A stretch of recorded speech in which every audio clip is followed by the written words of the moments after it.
Chapter 14. Barn Door Open. Hawk eased the Cobra into the West Adams apartment garage. Why do I keep this place, he wondered as he lowered the garage door and padded up the back stairs. I'm never here. Letting himself in through the rear kitchen door, he went around the apartment opening windows to air the place out. With all that was happening in the neighborhood, he was pleasantly surprised to find the place unmolested. Mail had piled up on the floor beneath the slat in the front door. All junk. Hawk had unofficially moved his offices to Camp Brown.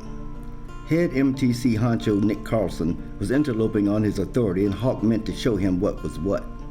He didn't really care if Carlson made an imprint on the project. He just liked being able to push back for once. But the truth was, he found his responsibilities daunting and unrewarding. He thought he'd be sitting in an air-conditioned office, rubber-stamping department decisions, not stuck in a real construction job. Now he really wished he hadn't taken the job, but he had, and he'd see the project through because that's how he rolled. Over the last 3 years, more than 74,000 immigrant detainees from over 150 countries have been held at California's 10 public and private detention centers. That number was about to quadruple, and it was up to him to make sure things went smoothly. He had his orders, and he'd carry them out, even if it meant he had to live in jail to do it. With everything he had on his plate, he hadn't wanted to take the time to come back to LA, but Dennis had insisted. Dennis sounded disconnected when he'd called. Whatever the problem was, he wouldn't talk about it over the phone. Hawk pondered how to balance his old life with his new responsibilities. He couldn't keep doing things like this. On the other hand, Dennis was his friend, and he wasn't about to forget where he came from. Before he could get the beer out of the fridge, there was a knock. No sooner had the door opened than he knew it was bad. They took Sylvia and the girls. Dennis pushed past him and flopped down on the couch. Hawk instantly knew what he meant. Where are they? I don't know. I came home and they was gone. Front door was open and they wasn't there. Dennis's eyes bulged like golf balls, and he ejected words like a jackhammer. They shot Bobby. Your dog? They killed my fucking dog.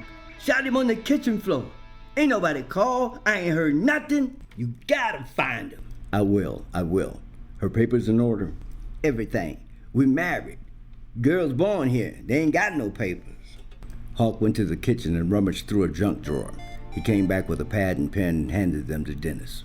Write down their full names, birth dates, and social security numbers. Dennis grabbed the pen and paper and started writing. I'm gonna need to get back to you on those social security numbers. Hawk went into the bedroom and came out with a blunt. Dennis waved him off. I would have thought you wasn't doing that no more. This really was a different Dennis. One of the ladies left it. He stubbed the blunt out. Suddenly Dennis blurted. And it ain't just me. I had to hire damn near a whole new ground crew. Russell was disappearing like a Mexican rapture. I'll take care of it. Hawk reiterated, as he had nothing else he could really say. Dennis stood up. This shit got to stop. Hawk had never seen Dennis cry. Even in second grade, when he'd fallen off the jungle gym and broken his arm, he'd moaned and groaned, but he never cried. These weren't tears of pain or sadness. Dennis was mad.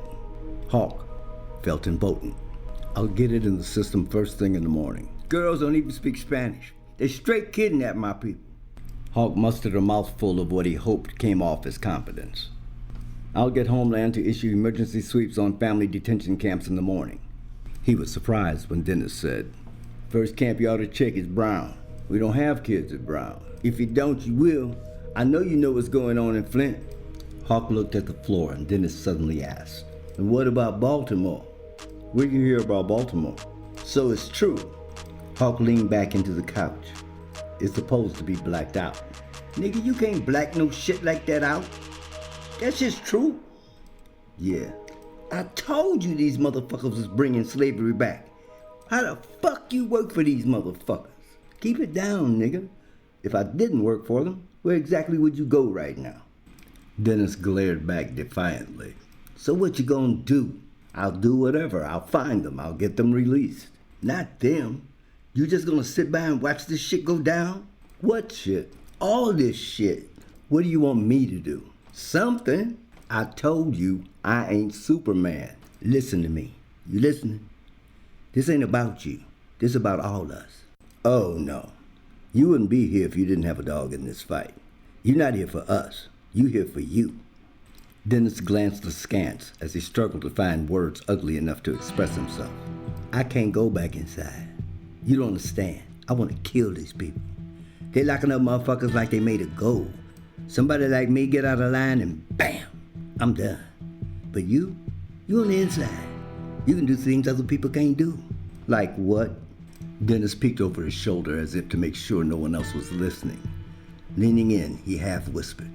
Nigga, you got any idea what an army of black people can do? Hawk sat straight up. Nigga, you got any idea how crazy you sound? I don't know. Do I? Hawk couldn't allow the conversation to go on. I know you messed up right now, man, but you should really stop talking. Listen to me. Sooner or later, Flint, Baltimore, gonna happen right here in L.A. While Hawk searched for a response that had teeth, Dennis filled in the pause. You know I'm right. You listening? No. You better be. It's down that we gotta make our own justice. You're not talking justice. You're talking sedition. And what you call what they doing to us? This the kind of shit make a hard-working, law-abiding nigga just say, fuck it. When you see your people again, you won't feel that way. Yeah, you right. If they walk through the door right now, that'd be all I care about. But what about the next man? Better worry about yourself. Suddenly Dennis asked, You heard about Ghost Posse? Ghost Posse? Dennis looked over his shoulder again. You heard about them police that killed Mookie Brown and Tamir Wheatley getting killed, right? Yeah. And that Zeiderman nigga too. Yeah? What about it? Ghost Posse, nigga. You're saying there's an organized vigilante group killing cops? Not just cops. Who are they? Nigga, I don't know. They ghosts. What I'm saying is, niggas through waiting on white people to do the right thing. It's some eye for eye shit going down right now. You know any of these posse people? Just told you. I don't want to see you get caught up in anything you can't handle. If I did know, could I tell you? No. I don't think you could. That's what I'm saying. You think it's a crime for us to kill them, but it's okay if they kill us. What about them keepers?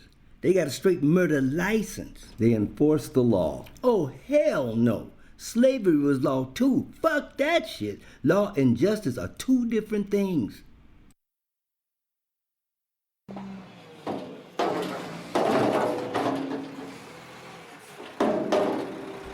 The banging of the garbage truck woke him. He didn't know when Dennis left, but the empty six-packs attested to a lengthy powwow. He'd made a lot of promises last night.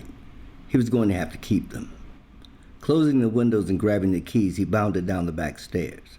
He was in a hurry to get to work, but he was going to be late. The garage door was open, and the Cobra was gone.